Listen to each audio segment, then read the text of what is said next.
Bonjour, c'est Michel Bussy pour Le Parisien. Alors, Sans famille, c'est l'histoire d'un orphelin, Colin, qui a 15 ans. Et quand il a 6 ans, ses parents sont décédés. Il décide de revenir sur une île, Mornezet, qui est l'île où il a vécu les 6 premières années de sa vie. Et il va tomber nez à nez avec son père, vivant, qu'il reconnaît, alors qu'évidemment tout le monde lui a toujours dit que son père, comme sa mère d'ailleurs, était décédé. Oui, on a beaucoup tourné à l'époque autour du titre Sans famille, et c'est vrai que finalement Sans famille, il y a beaucoup de références. Il y a la référence au sang évidemment lié à la famille, et puis il y a le sang. Enfin, il faut lire évidemment le roman, mais par exemple le terrain s'appelle Les Sanguinaires, donc il y a quelque chose évidemment autour de cette question du sang.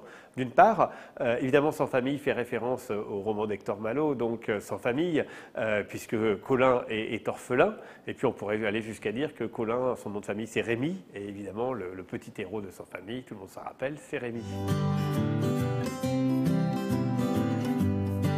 Oui, l'édition d'origine en fait avait été publiée à 2 ou 3 000 exemplaires et avait été épuisée très rapidement, donc très peu de monde finalement l'ont lu, et je l'ai pas mal réécrit, et puis surtout j'ai ajouté un personnage féminin qui me semblait manquer dans la première version. Mais c'est vrai que ceux qui ont la chance peut-être de lire les deux versions pourront me dire laquelle ils préfèrent.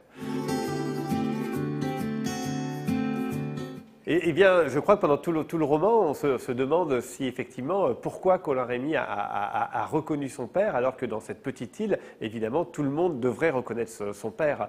Et c'est un des mystères, évidemment, de ce roman, qui, je pense, est un roman à la fois d'enquête. Il y a un trésor, il y a des prisonniers en cavale sur cette île panique, il y a toute une légende, c'est une île de brigands aussi, et donc on va suivre deux enquêtes parallèles sur l'identité de Colin Rémy. J'espère pour l'instant, c'est vrai que là, Sans famille sort sur une vraie sortie nationale, voire internationale. Donc c'est vrai que là, Sans famille va vivre sa vraie vie de roman diffusé dans toutes les librairies de France. Et après, j'espère, parce que c'est vraiment un roman qui, là, pour le coup, ne pose vraiment pas de difficulté d'adaptation.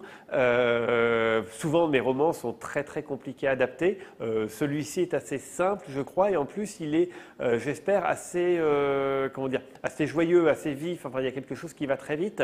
Donc, du coup, je pense qu'effectivement, pour une série télévisée, ce serait un très bon rythme. Et puis, c'est amusant, souvent en ce moment on essaye de trouver des lieux à un crime, à Étretat, à Saint-Malo, à Arcachon, et là faire un crime dans un lieu qui n'existe pas et qu'on peut réinventer, je pense que c'est aussi quelque chose d'assez amusant. Enfin, j'espère que ça pourrait amuser des producteurs et évidemment des spectateurs après.